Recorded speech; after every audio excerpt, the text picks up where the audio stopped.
Días, queridos amigos, como presidente de Nueva Economía Forum tengo el placer de darles la bienvenida a esta nueva edición del Fórum Europa, la tribuna política que organizamos con la colaboración de Asisa, BT y Red Eléctrica de España. Como colofón del ciclo electoral que hemos venido celebrando durante los últimos meses en torno a las elecciones de ayer, ciclo en el que hemos organizado 52 actos en 9 ciudades españolas, hoy tenemos el honor de celebrar este análisis de resultados electorales, que ya es un clásico, y lo vamos a hacer en esta ocasión con José Juan Toaria, catedrático de Sociología y presidente de Metroscopia, y con don Narciso Michavila, sociólogo y presidente de GAD3. Si les parece, por orden de antigüedad en esta plaza, el señor Toaria en primer lugar.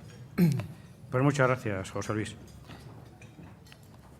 Antes de empezar, si me lo permiten ustedes y si me lo permiten Narciso y José Luis, querría dedicar un recuerdo cariñoso a una persona que solía acompañarnos en estos encuentros pues varios años, que esta vez ha declinado venir, pero cuyo magisterio como colega y su amistad pues lo vamos a echar de menos. Me refiero a Pedro Arriola. Tenemos a Narciso Michavila, que viene por primera vez, pero que, como verán ustedes, es un compañero muy experto y además es una gran persona también.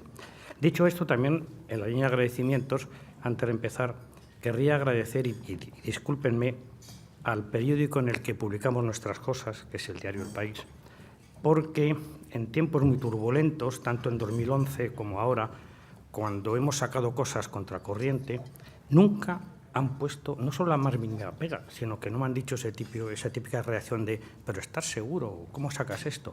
En 2011, cuando anticipamos en El País la victoria del PP en Sevilla, en las municipales o en las generales, etcétera, no hubo el más mínimo guiño de ojo, no se inmutaron. Esta vez, cuando hemos dicho cosas contracorriente, lo de Ada Colau en Barcelona o lo que ha pasado en Madrid, al municipio, ha pasado exactamente lo mismo. No es fácil encontrar eso y creo agradecerlo públicamente. Ya sé que cuando lo digo hay muchos que no me creen, pero puedo asegurarles que es absolutamente verdad.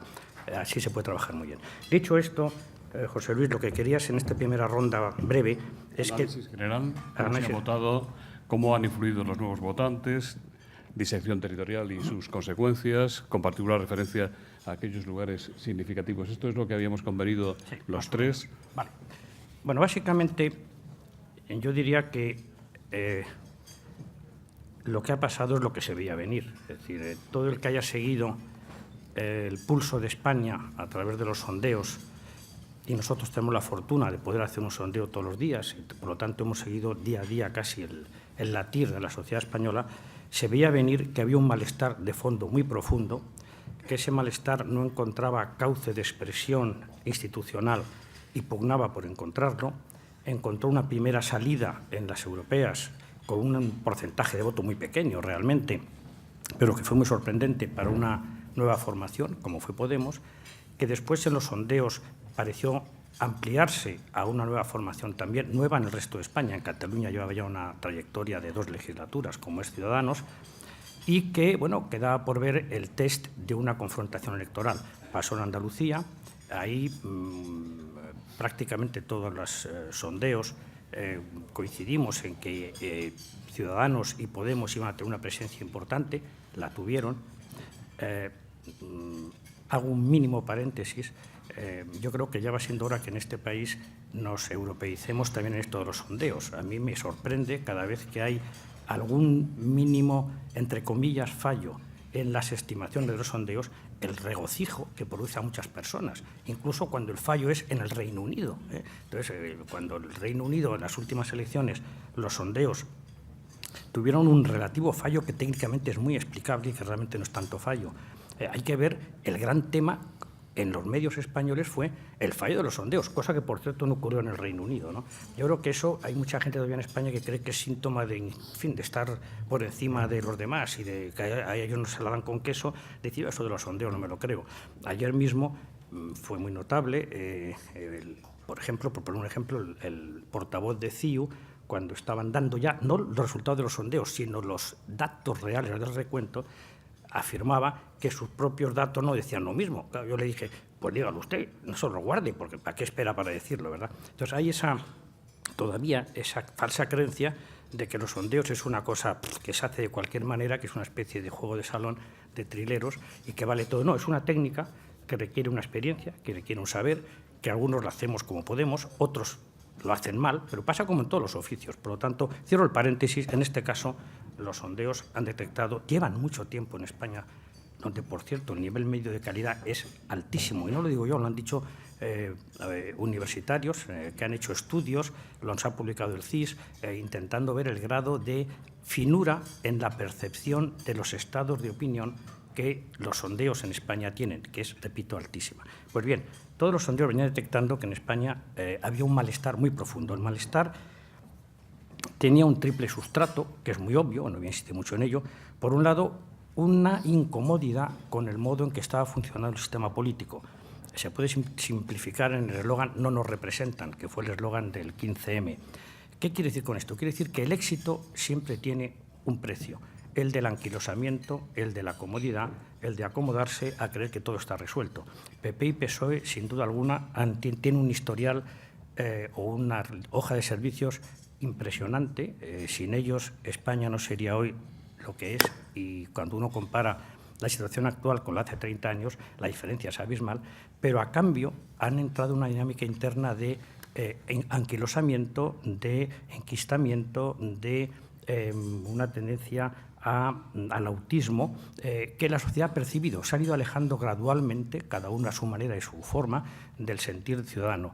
En los sondeos nosotros llevamos detectando 3 años la petición no de un nuevo sistema político, que en España no pide prácticamente nadie, sino de una nueva forma de hacer funcionar esta democracia, no otra democracia. Nadie pide una democracia alternativa, nadie pide que se invente debajo de los adoquines alguna nueva playa política. Lo que se pide es que lo que tenemos vuelva a algo que es muy llamativo, sobre todo para las personas de mi generación, que vuelva al espíritu de la transición. El 80% de los españoles lleva 3 años, sondeo tras sondeo, pidiendo que los partidos políticos, que la clase política reedite el espíritu que se recuerda ahora que caracterizó la transición. Digo que se recuerda ahora porque, evidentemente, los que vivimos la transición tenemos ya una edad, los demás no la han vivido, la han oído contar o se han enterado o lo han estudiado, pero en todo caso, en el imaginario colectivo nacional en este momento, la transición es sentida y vivida y admirada como una época en la que, por encima de todas las deficiencias que tuvo, consiguió algo admirable, que tras una dictadura de 40 años, grupos enfrentados, grupos que defendían posturas antagónicas, grupos además que tenían proyectos diferentes, fueran capaces de dialogar, de pactar, de transar y de, pues, decirlo con la frase famosa de Balmes, hacer una puerta común que permitiera que todo el mundo pudiera pasar por ella sin tener que bajar demasiado la cabeza. Bueno, ese gran éxito de la transición es lo que llevan años los españoles pidiendo que se reedite. Los partidos, los 2 principales partidos, hicieron oídos sordos, no se regeneraron, no se renovaron a tiempo, no se hicieron permeables a la realidad social y, por lo tanto, crearon esa distancia afectiva que el CIS fue el primero que detectó en un sondeo, diciendo cuando los españoles dijeron que uno de los principales problemas de España era precisamente la clase política. ¿Por qué? Porque no estaban siendo fieles al espíritu fundacional de la actual democracia. Y eso es lo que se pedía, una época nueva de regeneración. Y el 70% añadía, sigan leyendo, ahora ya con más fundamento, que si los partidos fundacionales en los que han gravitado el peso, sin menospreciar por esto a los demás partidos, que en el Parlamento hay 13, ¿verdad? Pero los grandes partidos, si no eran capaces de regenerarse, que surgieran partidos nuevos. Lo pedía 70%, y eso es lo que ha pasado, poco a poco lo que está pasando. En segundo lugar, ha habido el sustrato de lo que está pasando es una crisis de valores. Eso no hablamos mucho de ello porque no suena muy brillante, ¿verdad? Pero este país tiene problemas de corrupción que no son generalizados, pero que son muy profundos y que han causado mucho escándalo. Los estudios de Manuel Villoria, que es un especialista, como ustedes saben, desde Transparencia Internacional, muestran algo muy interesante. En España, la percepción ciudadana sobre el grado de corrupción de las instituciones nos sitúa al nivel de Italia, de Rumanía, es decir, de lo menos brillante dentro de la Unión Europea. En cambio, la percepción padecida, es decir, la sensación personal de que se es víctima de corrupción, nos sitúa al nivel de Dinamarca, de Alemania, es decir, de los países que están mejor en Europa. Es decir, percibimos a la vez que hay mucha corrupción, pero ninguno la hemos padecido directamente.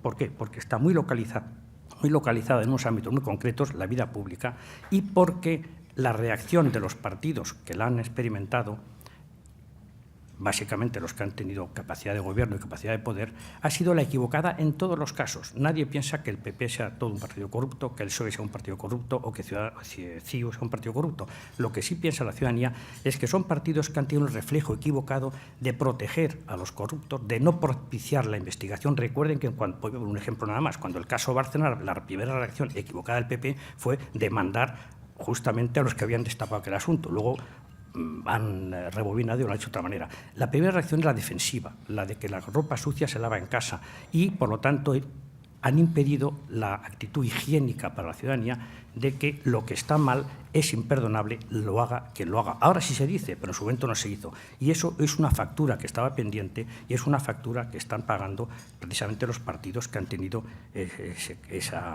esa lacra y la han tratado, la han gestionado tan mal. No basta con decirte eso ya hemos hablado para pensar que eso ya no se habla.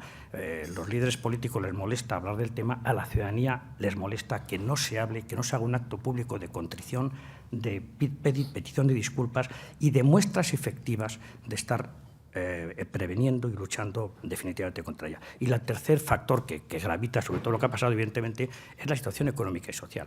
Que un país como el nuestro, que tiene un 50% de paro juvenil, un 20 y algo % de paro, que ha experimentado un crecimiento de la deuda pública que en 7 años la ha triplicado y ahora estamos en 1 billón, que es la herencia lamentable que hoy por hoy estamos dejando la generación a la que pertenezco, a los más jóvenes. ¿Cómo podemos esperar que sea un país feliz, encantado de la vida y que aplauda a su élite política? Evidentemente tiene que haber mucho malestar. ¿Cómo no va a haberlo si una institución de tan poco dudosa fiabilidad como Cáritas, que no es precisamente una organización radical subversiva, cuando avisa del nivel de pobreza infantil o cuando los estudios también solventes indican que la brecha de desigualdad se ha ampliado, ¿cómo podemos pensar que eso no va a influir en lo que está pasando? Y sobre ese sustrato, sobre este sustrato sobre el que hay que entender lo que ha pasado. No hay ningún sistema político que aguante indemne un terremoto de tanta magnitud en tantos puntos vitales como es este. Y eso ha traducido en una triple quiebra, que luego comentaré para no pasar en este primer turno, se ha traducido en una reorientación o una reorientación del sistema político en torno a 3 ejes: el ideológico, el generacional y el eje, si ustedes quieren, urbano-rural. Pero esto, si quieres, hablamos luego. Señor Michavila, muchas gracias y bienvenido a esta mesa de análisis.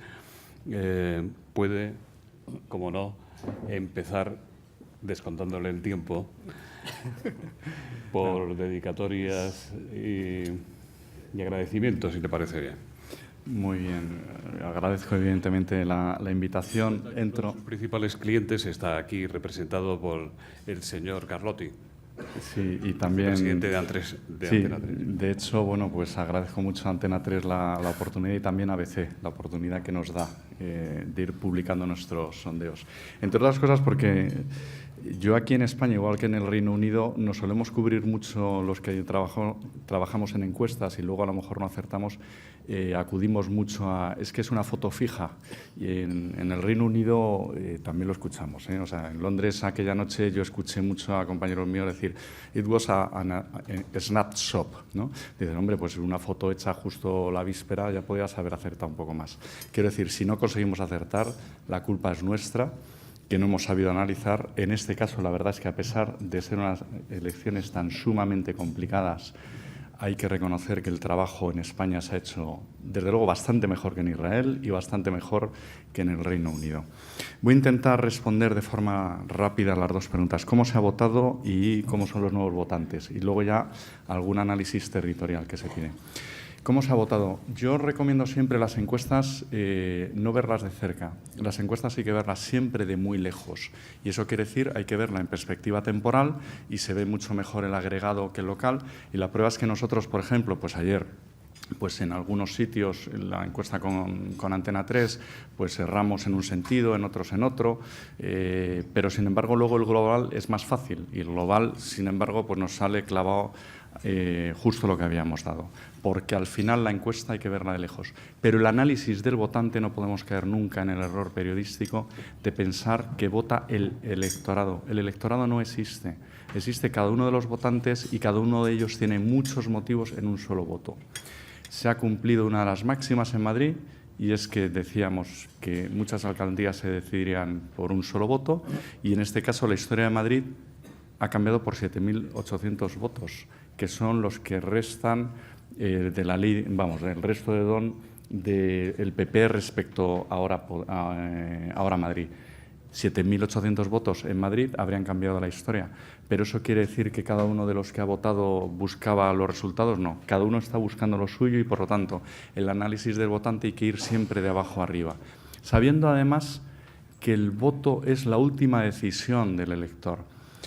Cuando trabajamos en tema electoral, estamos siempre con el periodista que nos está pidiendo encuesta electoral y voto. Cuando para entender qué ha sucedido en el electorado hay que entender primero y hay que analizar, yo digo que por cada hora de análisis de voto hay que dedicar más de 10 a analizar la EPA, la encuesta de estructura salarial, la encuesta, o sea, todas las variables. Y ahí, si ves en perspectiva, ves que anoche se volvió a votar prácticamente igual que el año pasado en europeas. Y donde el Partido Socialista por comunidades ganó en europeas, ha vuelto a ganar. Y donde el Partido Popular ganó en europeas, ganó anoche. Eso nos confirma que el cambio de voto, la fuga de voto del Partido Socialista se produjo en la pasada legislatura, la fuga de voto del Partido Popular se produjo en la primera mitad de la legislatura. Y se produce sobre todo, además, en una variable que es clave, que es la edad, que has anticipado ya un poco, y que hay que tener en cuenta en todos los países occidentales, pero de forma muy especial en España.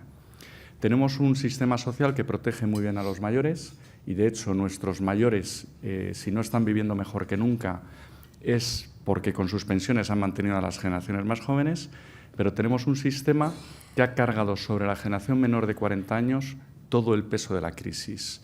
Desde el año 2007 hasta el año 2013, luego ya revierte.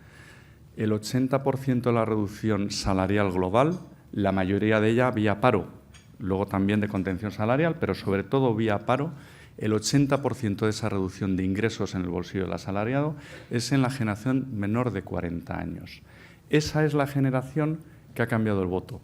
Por lo tanto, no es que haya habido un nuevo votante, o sea, ese 1,5 millones de nuevos votantes por mayoría de edad, pues han tenido un perfil efectivamente un poquito más marcado hacia las candidaturas de Ahora Podemos, a Ciudadanos, pero no tiene un perfil muy diferente del resto.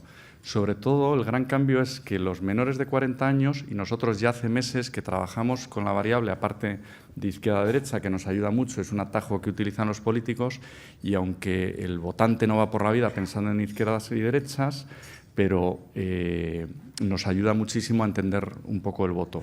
Pues hay una variable que es clave: partido tradicional, partido nuevo. Y en los partidos nuevos es donde el voto joven ha entrado con más fuerza. En el partido nuevo estaba en su momento UPyD, está ahora mismo evidentemente Podemos, está Ciudadanos, está la CUP en Cataluña, que ha entrado con una fuerza impresionante Está Compromís, que también hemos ido viendo cómo iba creciendo y ha entrado con unos resultados, y es sobre todo por ese votante menor de 45 años. Territorios.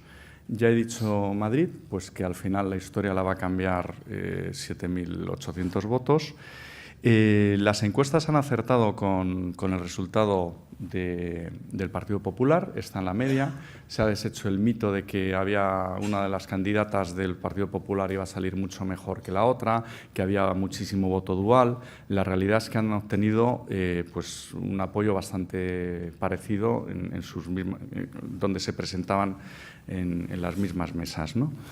La novedad ha sido que durante, sobre todo esta semana, se ha ido produciendo un corrimiento de voto de Izquierda Unida y del Partido Socialista en lo que es el Ayuntamiento de Madrid hacia la candidata Manuela Carmena, que es ahora Madrid, no es Podemos. O sea, han acertado también en saber, por un lado, son los valores de Podemos, pero por otro lado, no consiguiendo desligarse de a lo mejor los aspectos que algún electorado más moderado le pudiera dar miedo. Que, por cierto, se ha deshecho uno de los mitos que hemos estado escuchando muchísimo, de que precisamente como cambia rápidamente la sociedad, las personas más mayores ya no sirven para la política. Bueno, pues con 71 años, Manuela Carmena puede ser la alcaldesa de Madrid perfectamente. Cataluña. Cataluña, mi análisis es que el proceso soberanista murió ayer, porque CiU baja del 36% al 21%. Y no es lo mismo convocar unas elecciones anticipadas y que 12 compañeros tuyos dejen el Parlamento que los miles de concejales de un partido con una implantación territorial tan seria que se han quedado sin representación. Y la bajada de CiU no se ha compensado con la subida de Esquerra y de la CUP. Por lo tanto, yo dudo muchísimo que el 27 de septiembre pueda haber elecciones anticipadas en Cataluña. Y además creo que aunque los problemas y las tensiones de Cataluña no se han resuelto, porque desde Madrid nos falta bastante comprensión de los problemas que hay allí en Cataluña, pero realmente la tensión que hemos ido viviendo en estos años, que curiosamente Cataluña, ya termino mi intervención, era junto a Madrid el sitio más fácil de entrevistar, también Comunidad Valenciana. Ahora, sin embargo, Cataluña, para temas sociopolíticos, tanto en cualitativo como en encuestas, es de los sitios más complicados. Y, sin embargo, cada vez es más fácil hacer cualitativos en el País Vasco y Navarra, y Madrid es un lujo y un privilegio para cualquier sociólogo internacional, porque el madrileño te responde de maravilla. Muchas gracias, señor Toaria. El segundo bloque que habíamos previsto se refiere a si son resultados proyectables, traspolables a los de las elecciones generales y si con estos resultados habrá elecciones en Cataluña el 27 de septiembre. Ya se ha adelantado el señor Michavila. Si le parece bien, puede empezar usted por este punto. La primera pregunta, la respuesta es no.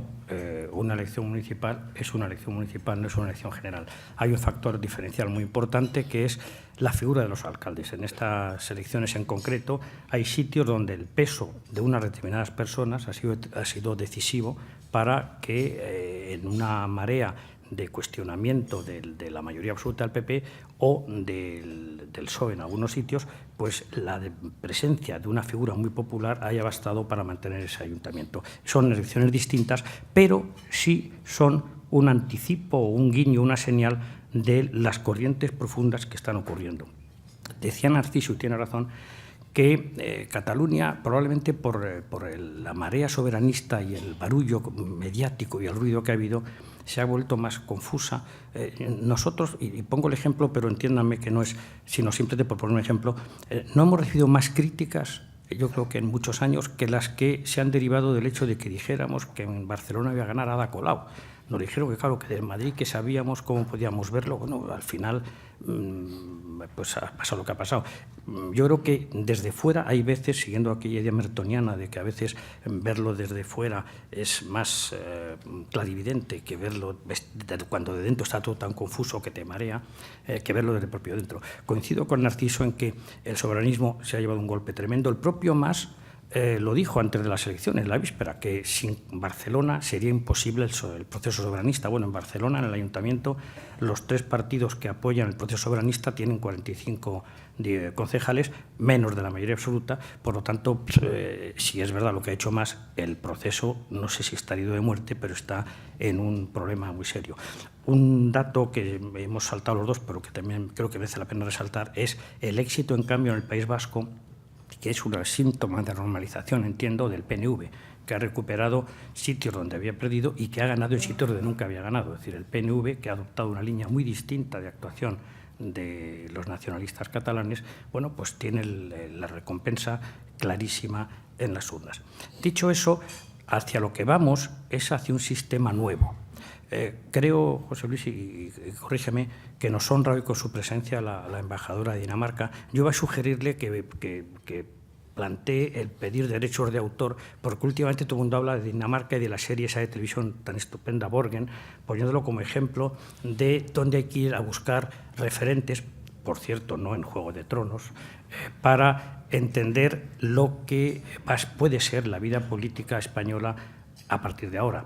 Es decir, una vida cimentada en el pacto continuo, en la negociación permanente, en el trueque de alianzas en direcciones diversas, lo que se llama la geometría variable.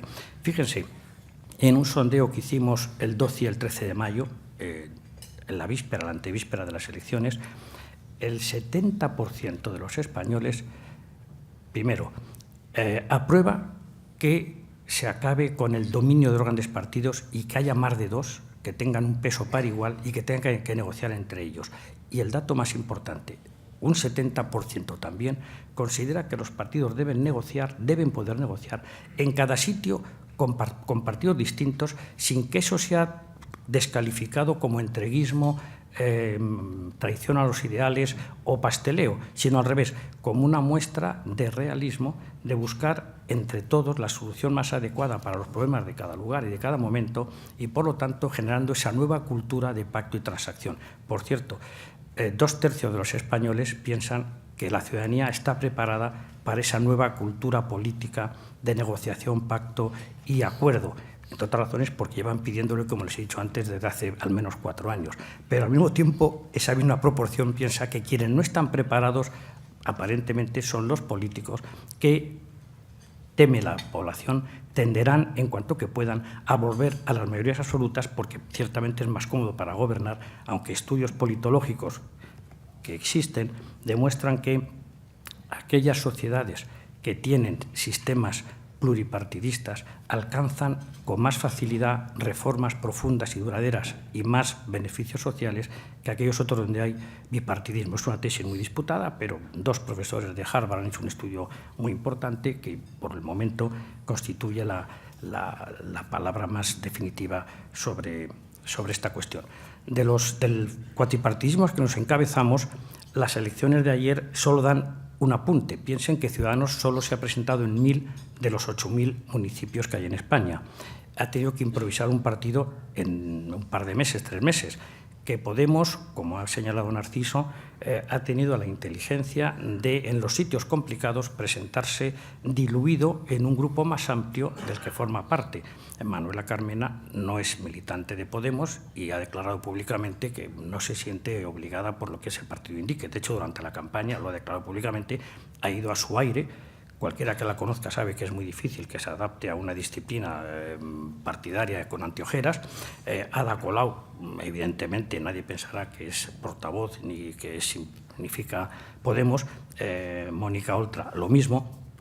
Podemos sí ha sabido capitalizar como propio un éxito que es más colectivo, más diluido y que es sintomático.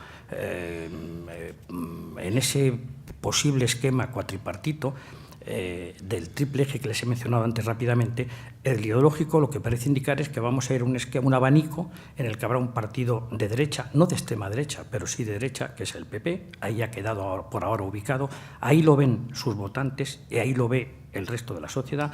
Un partido de centro, ahí lo ven sus votantes y ahí lo ve el resto de la sociedad, que sería Ciudadanos. Un partido de centro-izquierda que tenía un perfil ideológico que sería curiosamente el más parecido, el más paralelo al del conjunto de la población española, que sería el Partido Socialista, y luego un partido de izquierda, no de extrema izquierda, como la ven quienes le votan, que es Podemos, aunque los votantes de Podemos ven al partido apreciablemente más a la izquierda de donde ellos mismos se ven, lo cual puede interpretarse como una posible tendencia a la no fidelidad extrema si perciben que hay ese desfase entre lo que el partido o la coalición significa y lo que ellos mismos significan. Vaya finalizando, por favor. Sí, la segunda cosa lo ha dicho Narciso, muy importante, y esto es muy importante. Ha habido, no tanto habiendo ocurrido una introducción de nuevos votantes, como un corrimiento del voto en líneas generacionales. El voto joven, no absolutamente, pero sí de forma apreciable y significativa, se ha pasado a lo que ven como partidos nuevos. Y el PP, sobre todo, y en alguna menor medida el PSOE, se ha quedado con el voto de los más de 45 y de los más de 65 años. Es decir, diciéndolo muy rápidamente y muy exageradamente, pero para que la idea quede clara, la España de mañana, por ahora, no se siente atraída por los partidos que hasta ahora han venido gestionando y buscan cobijo en los nuevos partidos. La España mayor, la España menos activa económicamente, más moderada o más conservadora ideológicamente, más rural que urbana, es la que sigue siendo todavía fiel a los dos partidos tradicionales y sobre todo al PP. Y ese es el desafío que da por delante, que hay una brecha. Hasta ahora eso no había ocurrido. Cuando el PP ganaba, pues tenía más voto joven que el PSOE. Cuando era al revés, ocurría al revés. Ahora no, ahora hay una recolocación en clave generacional. Y no olvidemos una cosa simbólica. El jefe del Estado tiene casi la edad media de la población española, que es 44 años, el día acaba de cumplir 47. Y la línea de división que hemos fijado tanto Narciso como yo, está entre los 45 y los 50. Hay dos Españas, no tanto ideológicas como generacionales. Y esa brecha se explica en parte por lo que he dicho al principio, porque hay media España que está pagando los costes de la gestión de la otra media, de la España mayor. Señor Michavila. ¿Son extrapolables los resultados de ayer a generales? Bueno, nosotros en la encuesta de municipales, como no había urna autonómica en toda España, para tener un elemento de contraste y entender la motivación, pues metimos la semana pasada también intención de voto de generales y recuerdo de generales, que es lo que te permite luego pues, poder cocinar, ¿no? Voy a anticipar algún resultado, pero ya no vale para nada, porque los resultados de ayer y sobre todo las coaliciones que haya y todos los movimientos que haya, de nuevo cambian el voto, pero sí un poco como para poder entender la motivación. Si hubieran sido ayer elecciones generales, en ciencia ficción, el Partido Popular habría aguantado el 27% del voto, el Partido Socialista habría estado ligeramente por debajo del registro de ayer. Los nacionalistas bajan siempre porque tienen más apoyo en las urnas locales y luego cuando llegan las generales pues envían a Madrid partidos más grandes. Los locales habrían desaparecido y los dos partidos nuevos que ayer, candidaturas vinculadas a Podemos, tuvo el 10 y Ciudadanos tuvo el 7, estos dos partidos subirían muchísimo en unas generales. Porque el problema que tienen es efectivamente que no se han podido presentar en todos los sitios y sobre todo que en España los terceros partidos siempre están muy vinculados a la personalidad. Y de hecho, en la encuesta no te dicen voy a votar a Ciudadanos, sino voy a votar a Albert Rivera. Cuando entrevistábamos en Andalucía, mucha gente decía voy a votar a ese chiquito joven. No sabían el nombre, pero pensaban que se estaba presentando. De hecho, probablemente parte de la bajada de Ciudadanos de estas semanas ha sido el que los electores han ido viendo que realmente Albert Rivera no podía ser candidato en su circunscripción y, por lo tanto, la marca estaba muy bien, pero no iban a votarle a él. Y con Pablo Iglesias exactamente lo mismo. O sea, son dos líderes con mucho tirón, con la ventaja de que tiran muchísimo a las marcas hacia arriba y con el inconveniente que ha pasado en todos los partidos, terceros partidos, sea el CDS de Adolfo Suárez, sea Ormaechea, sea Juan Cruzalli, sea Gil, sea Rosa Díez, sea que dependen tanto del líder que cuando la marca del líder se desgasta, y las marcas personales siempre se desgastan más rápido que las de los equipos, cuando esa marca se desgasta, entonces ese partido también desaparece. Por lo tanto, ¿son extrapolables a generales? Pues yo creo que va a depender muchísimo de las coaliciones, y a partir de ahí habrá que ver. La ventaja para el Partido Popular es que su principal competidor pues parece que no ha estado a la altura de lo que se esperaba, que es Ciudadanos, entre otras cosas porque aquí desde Madrid, por ejemplo, ha habido un mito muy divertido y sorprendente, y es la sensación desde Madrid de que Ciudadanos será el partido que de verdad ha presentado frente y batalla al soberanismo, cuando en realidad tenía 12 concejales, ahora ha superado los 200 Ciudadanos en Cataluña, pero tenía 12 regidores, de los cuales 5 habían abandonado el partido. Por lo tanto, era imposible que un partido como Ciudadanos fuera el que hubiera tenido el músculo para frenar el proceso.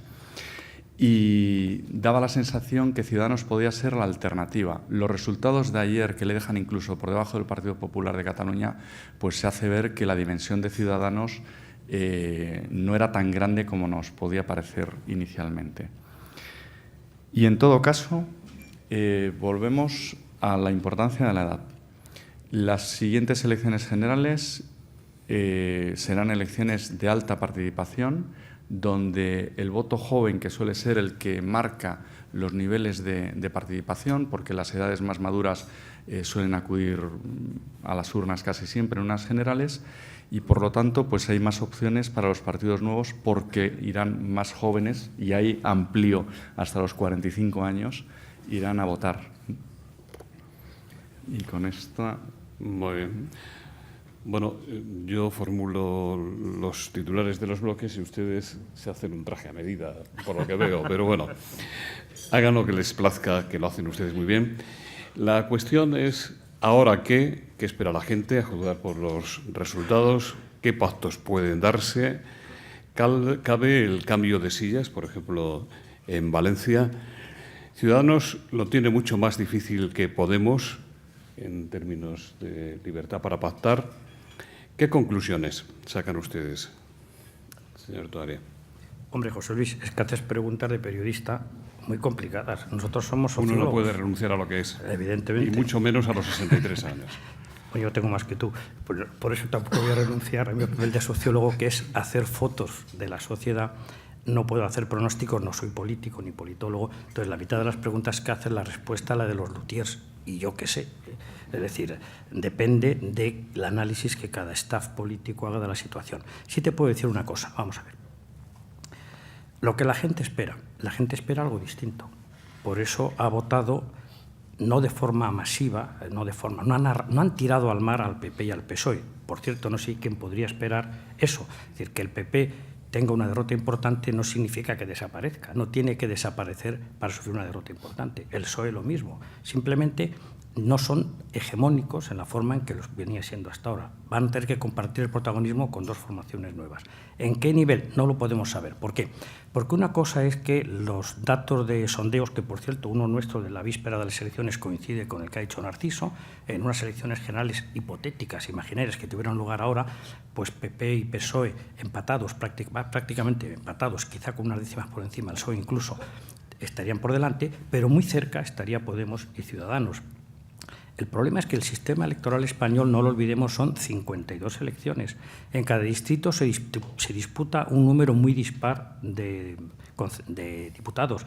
Por lo tanto, puedes tener casi el mismo número de votos en el cómputo nacional y tener un número muy dispar de diputados una vez que se aplica a la rejilla de las 52 circunscripciones. Hasta ahora ninguno de nosotros ha tenido los datos ni el atrevimiento de hacer esa simulación. Ahora probablemente podremos hacerla con cabeza, porque las que se han hecho son sobre base de muestras de 1.000 personas. Estimar con 1.000 personas en toda España la distribución de votos y escaños en 52 circunscripciones, bueno, roza el juego de salón y un poquito lo temerario, ¿no?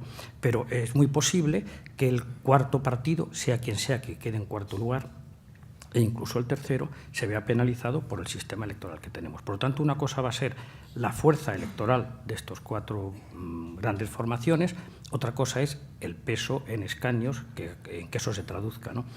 Hoy por hoy, pues evidentemente decir que el bipartidismo ha desaparecido es verdad y es mentira. Es verdad en el sentido de que el escenario actual es más complejo, es más plural.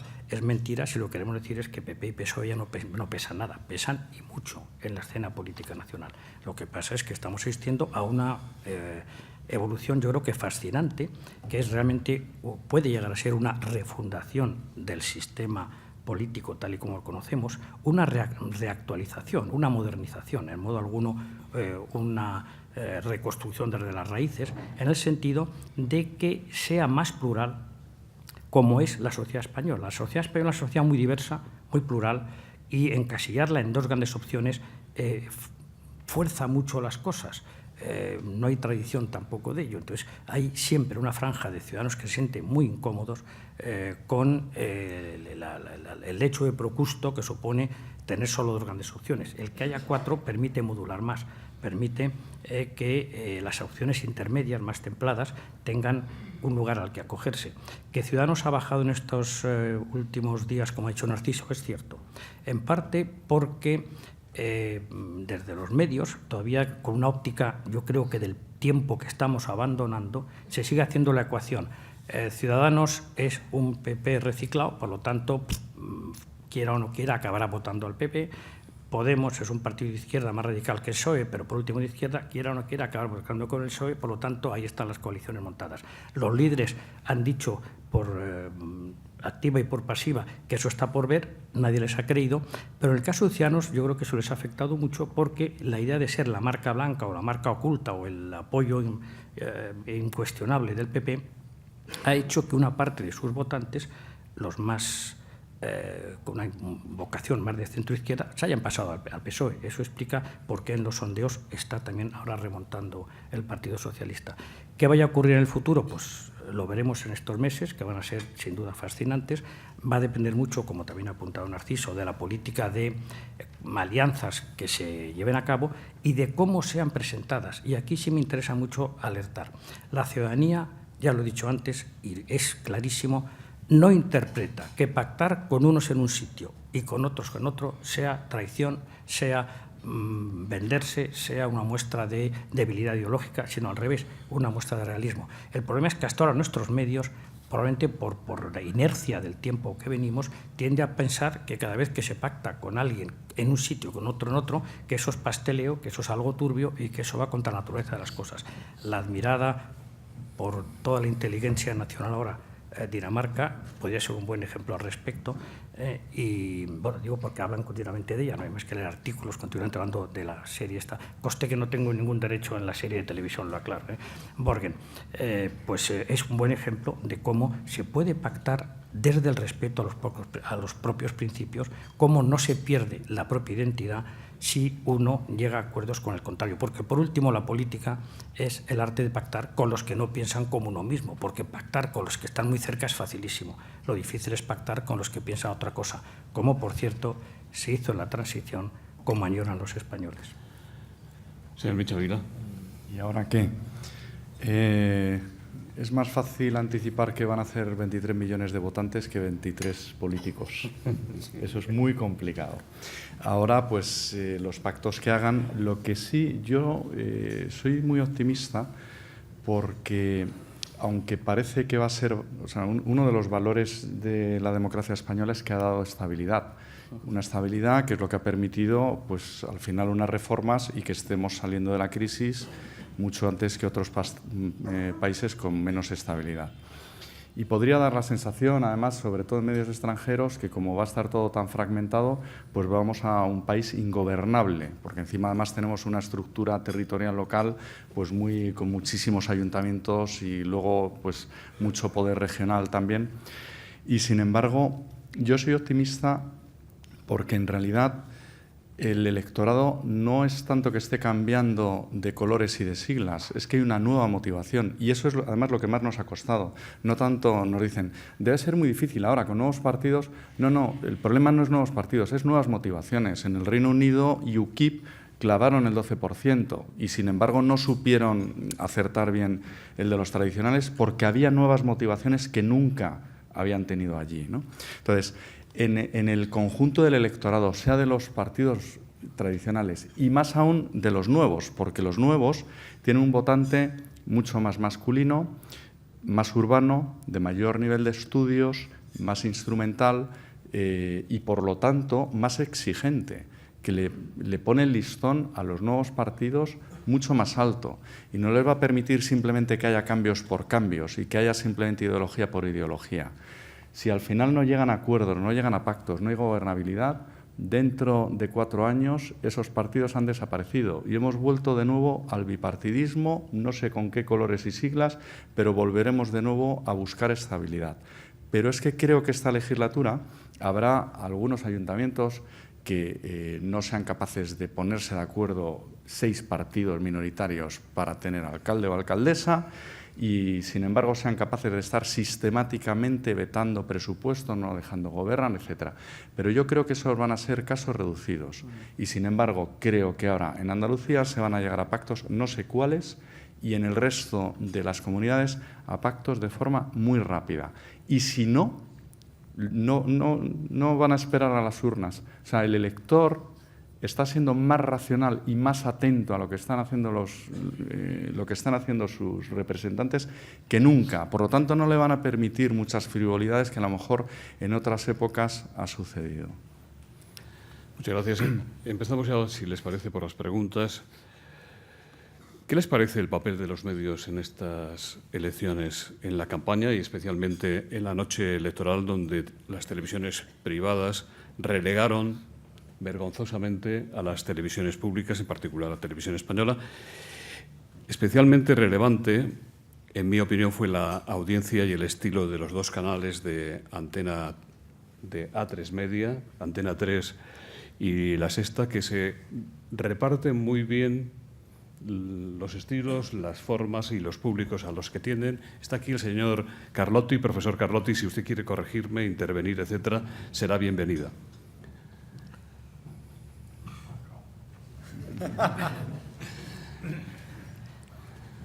Hombre, vamos a ver. No entiendo lo de vergonzosamente. ¿Qué quiere decir el que pregunta con vergonzosamente? Que lo interprete yo. Lo retiro.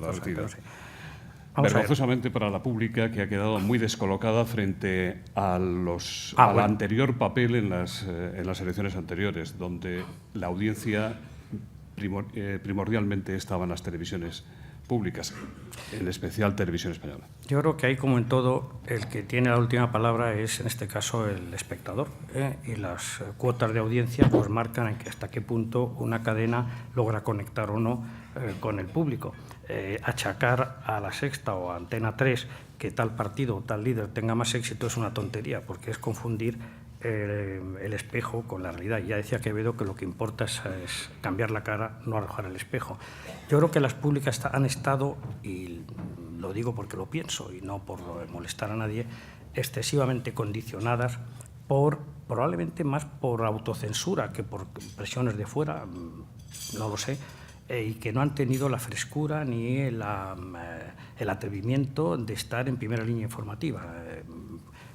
Han perdido audiencia y han perdido también probablemente credibilidad, y en cambio las privadas han tenido más cercanía a la realidad. Decir que Ciudadanos o que Podemos ha subido por el apoyo que han tenido de las cadenas privadas es una perfecta tontería.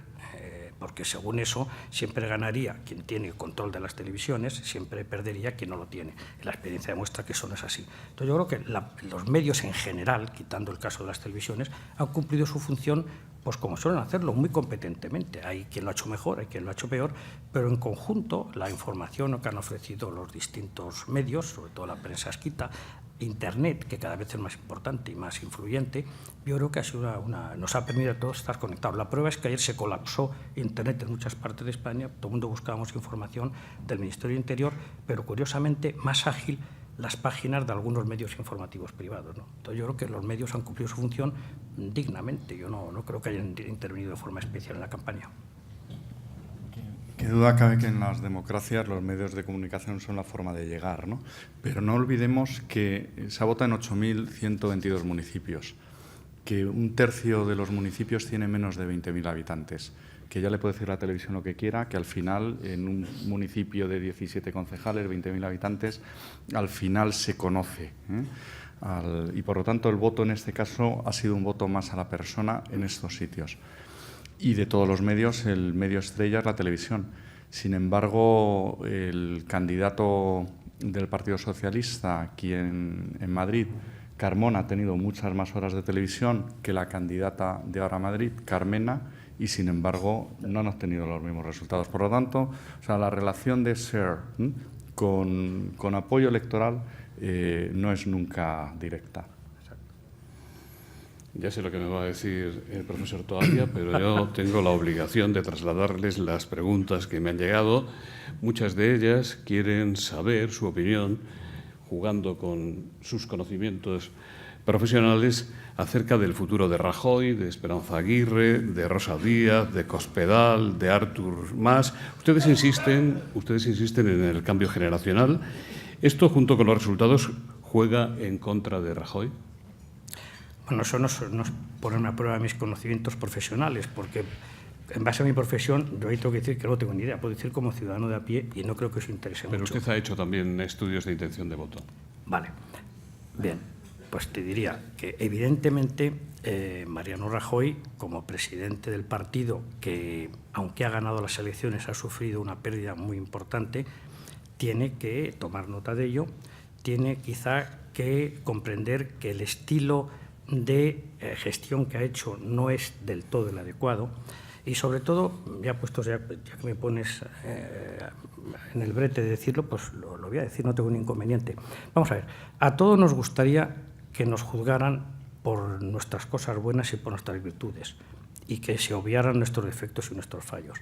Es humano.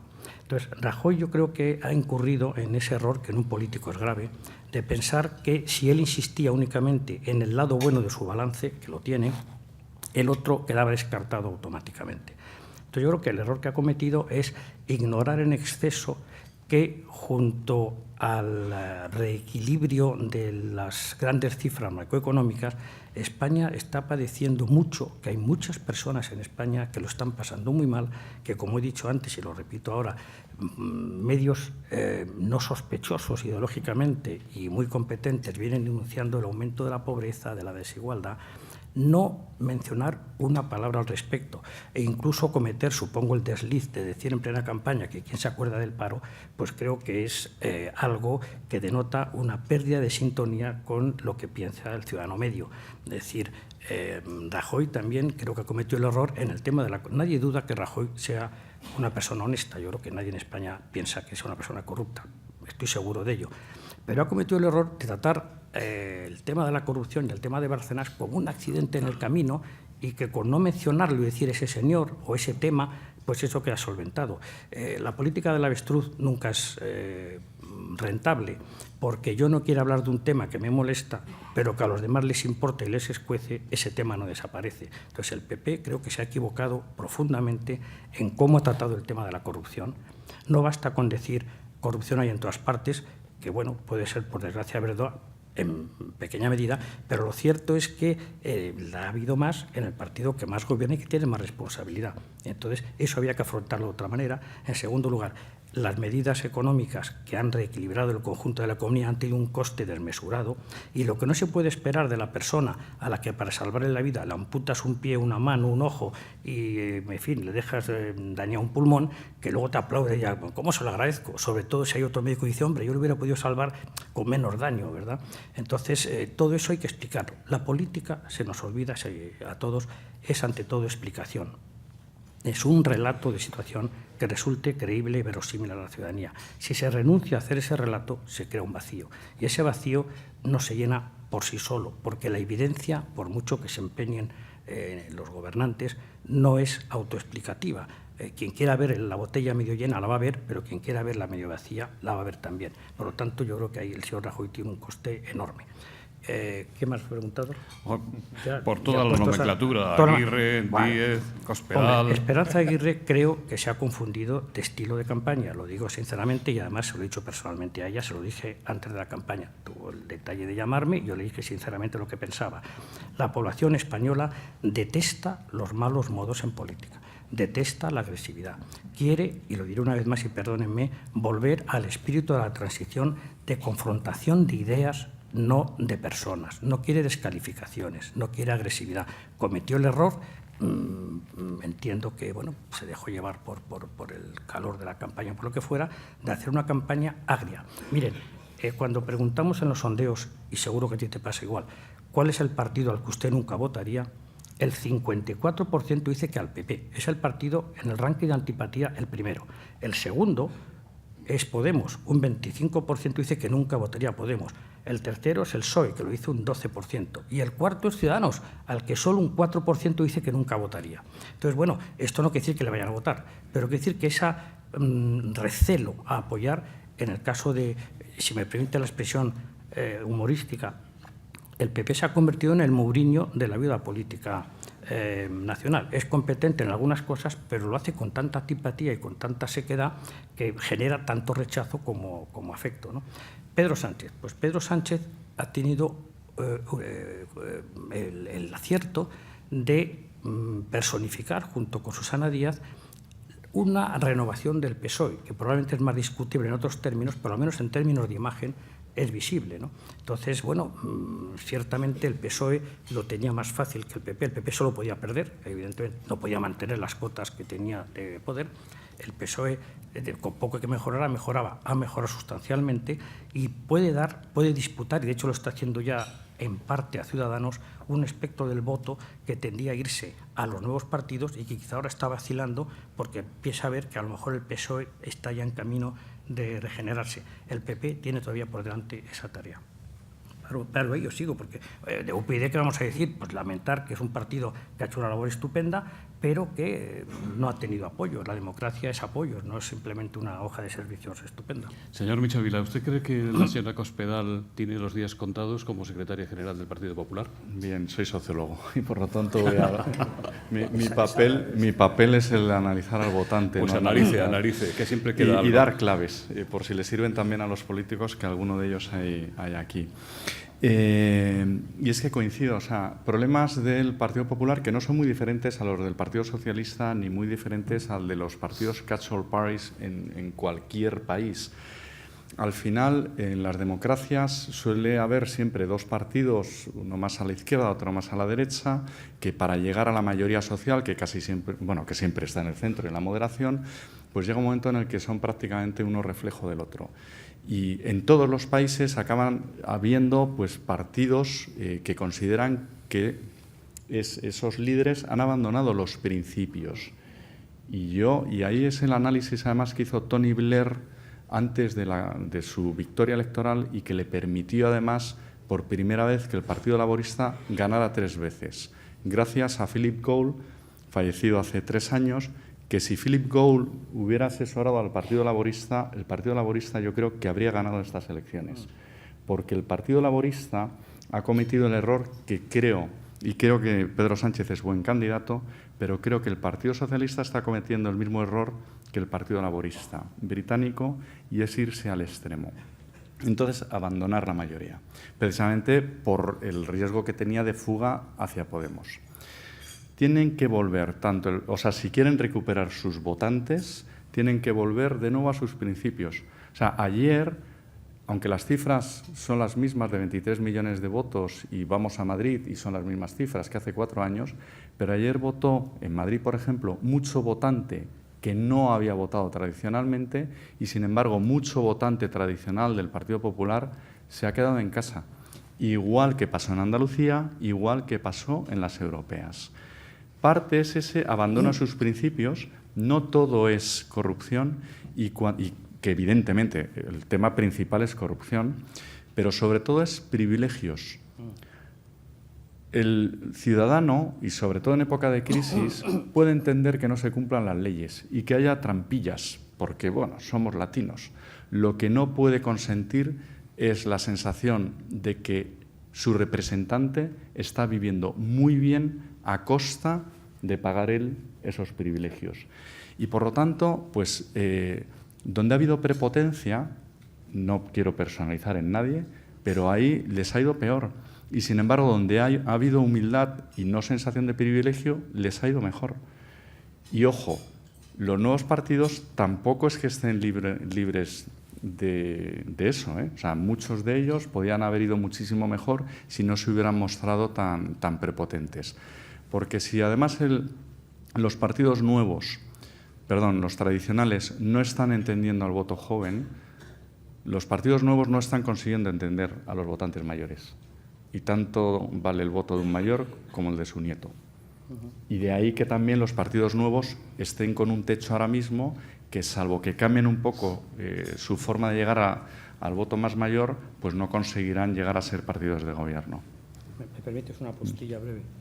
Una postilla a lo que dice Narciso, que lo comparto plenamente, y por completar lo que he dicho antes. El problema del PP ha sido que durante la legislatura, sorprendentemente, ha dado la impresión de estar mucho más preocupado por pastorear al sector de su derecha que al sector de su centro. Es decir, en vez de ser un partido de centro-derecha, ha sido un partido de derecha-centro y con una obsesión siempre porque no le saliera alguien por el flanco derecho, el fantasma de Vox, que es un fantasma políticamente hablando, que dice que no se ha quedado ninguna relevancia, y ha abandonado al votante de centro, que desde 2012 ya abandonó sustancialmente el partido, que estaba en la abstención y que ha vuelto a la vida política activa gracias a la presencia primero de Podemos y luego de ahí a Ciudadanos. Por lo tanto, ese es el dilema que tiene, si quiere seguir siendo un partido de derecha moderada o si puede volver a repescar, cosa que lo va a tener más difícil ahora, claro, al votante de centro que ha perdido por descuido. La evocación de la vinculación de Podemos y de algunos de sus líderes a Venezuela, ¿en qué ha quedado a la vista de los resultados? Es que volvemos de nuevo, han sido elecciones municipales, se ha elegido a candidatos locales, ¿no? Y es verdad que la imagen en la conexión de Podemos mentalmente con Venezuela pues les supone un lastre, pero vemos que, sin embargo, ha habido candidatos de Podemos o de esas candidaturas populares, ¿no? Sobre todo en aquellas que han conseguido ir con Izquierda Unida, que les ha ido muy bien. Y, por lo tanto, pues al final, cuando han elegido al posible alcalde o alcaldesa de su municipio, no estaban pensando en Caracas, estaban pensando en Zaragoza o en Madrid o en Barcelona. Yo creo que es anecdótico y que eso no va a ninguna parte. Vamos, es un tema muy secundario. Miguel, eso tranquilizará seguramente al embajador de Venezuela que está con nosotros. Lo decía en buen plan, quiero decir. Miguel Mazarrasa les pregunta si creen que Albert Rivera podría ser presidente del Gobierno, si maneja bien sus cuentas como alternativa moderada tras su ser clave para la estabilidad en estas elecciones. Y el señor José Miguel Silva le dice al señor Michavila: ¿cómo puede decir usted que Ciudadanos está por debajo del PP en Cataluña cuando le supera en todas las capitales y especialmente en Barcelona? Bien, bueno, es que Cataluña es más que Barcelona. O sea, sé que hay mucha población en Barcelona, pero es más que Barcelona. O sea que, por lo tanto, si ha tenido más votos y más regidores el Partido Popular, de todos modos han estado prácticamente a la par, ¿eh? Sobre todo, o sea, si no es tanto porque los resultados del Partido Popular en Cataluña no es que sean para que se feliciten, ¿no? Sobre todo es la imagen que se dio de Ciudadanos de que podía ser la alternativa de Convergencia y Unió en el Parlamento de Cataluña, y que claramente ayer, y no se vota exactamente igual, pero claramente ayer nos obliga a poner muy en cuestión esa imagen. Que si Albert Rivera puede ser presidente del Gobierno, hombre, poder sí, ¿es probable? Pues no parece muy probable. Ahora, un líder desconocido en el resto de España, conocido en Cataluña, yo diría que de todos los líderes emergentes es un líder que merece la pena seguirle porque creo que tiene hechuras de buen político. Otra cosa es lo que haga o deje de hacer. Pero vamos, no parece la hipótesis más probable. Les preguntan también, lo hace el señor Muro de Íscar, cómo valoran la nueva situación en el País Vasco y en Navarra, presente y futuro del nacionalismo y del abertzalismo. ¿Tomarán el relevo soberanista de Cataluña? Bueno, como también es un estupendo periodista, hace preguntas muy de periodista muy punzantes y muy difíciles. La respuesta es, ¿qué podemos saber a estas alturas, salvo lo que nos dicen los sondeos? Ciertamente los resultados son creo que muy positivos, porque han vuelto a la centralidad al PNV.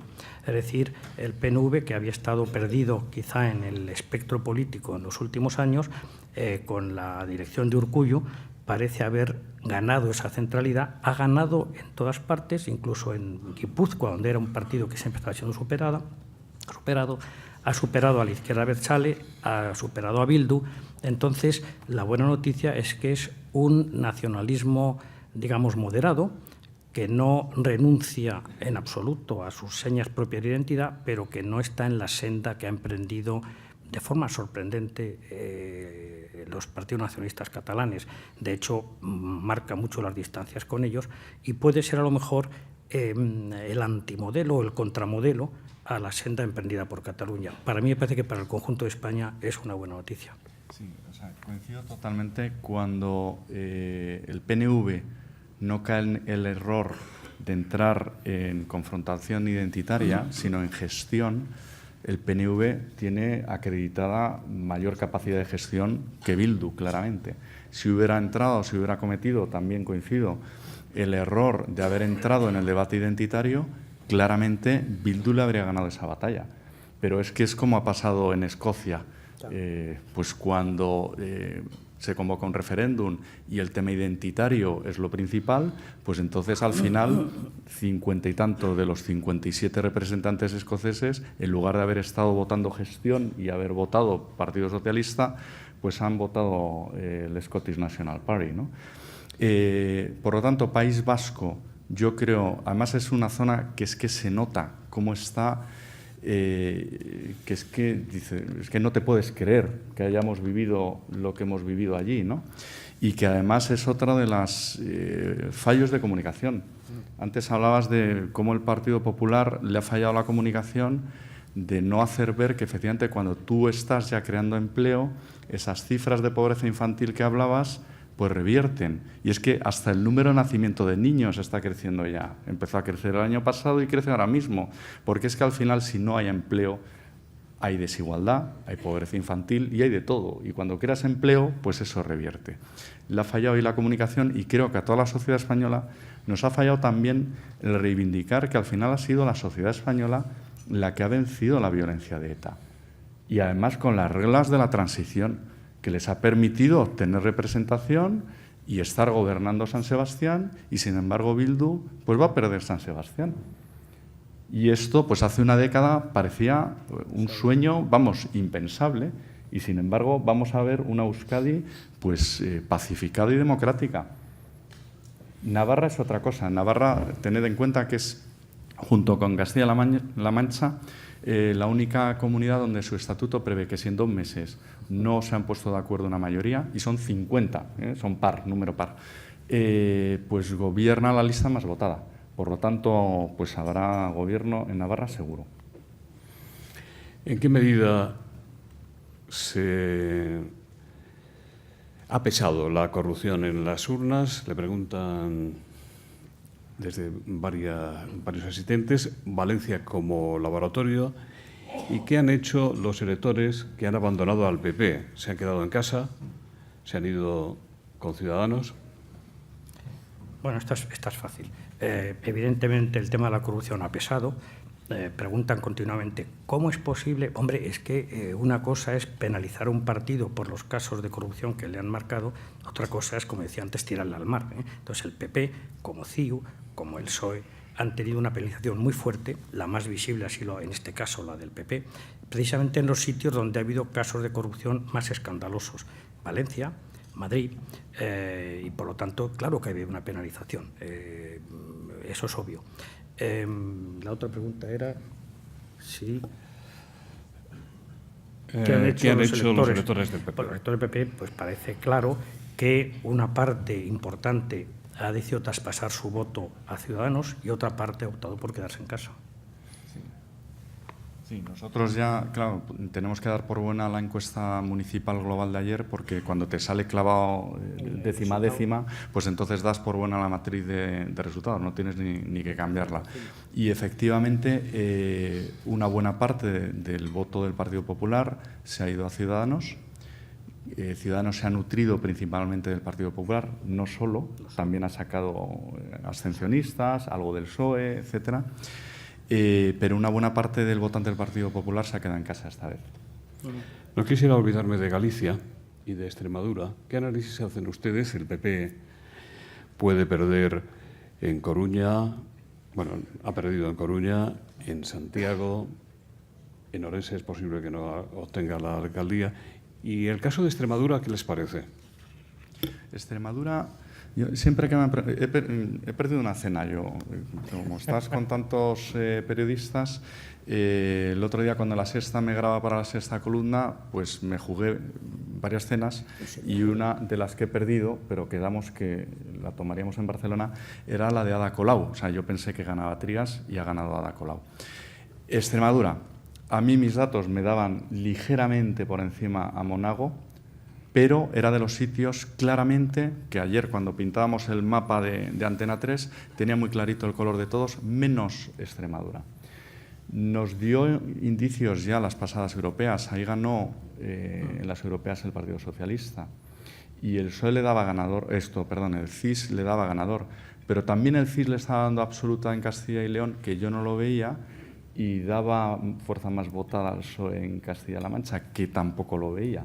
Por lo tanto, Extremadura pues, estaba dentro de lo previsto, sabiendo que es un territorio donde los partidos nuevos tienen menos posibilidad de entrar, precisamente porque, igual que Castilla y León, porque los municipios son muchísimo más pequeños y, por lo tanto, pues, tienen más dificultad formar listas y hay mucho más bipartidismo.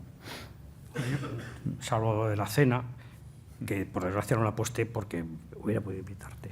En lo demás coincido con Narciso. Con un añadido, nosotros en Extremadura sí nos salía que posiblemente el PSOE quedara por encima, porque nos daba un pequeño mejor resultado Ciudadanos del que finalmente obtuvo. Es decir, el PP finalmente succionó el suficiente voto que en teoría iba a ir a Ciudadanos y eso equilibró un poquito la contienda al final. Por lo demás, lo que ha dicho Narciso. ¿Son proyectables o extrapolables los resultados en las principales plazas de Galicia a las elecciones autonómicas que en esta comunidad autónoma corresponden el año que viene? Vamos a ver. Directamente no, como síntoma del malestar ciudadano, sí. Según como lo interpreten los principales partidos, puede convertirse simplemente una advertencia de la que se toma nota y se recoloca el mapa, o puede convertirse realmente en una premonición de lo que va a pasar. Eso depende. Por fortuna, la acción política cuenta. No es indiferente que la gestión se haga en un sentido o en otro, que las figuras sean unas u otras y que la forma de dirigirse y de hablar y de lograr credibilidad sea una u otra. Eso cuenta. Señor Michavila. Yo en esta pasapalabra, porque reconozco que no he tenido tiempo desde anoche que abandoné el plató poder analizar resultados de Galicia. Como no teníamos encuesta allí. Le salva la campana. En nombre de Red Eléctrica de España, Sisa y BT, va a despedir el acto el presidente en España de esta última compañía, el señor Capestany. Muchas gracias, señor Michavila y Toaria, en nombre de los patrocinadores, por atender a este acto. Como muy breve resumen, lo que nos queda claro es que no sabemos si vamos un tiempo mejor, pero sí más divertido. Gracias.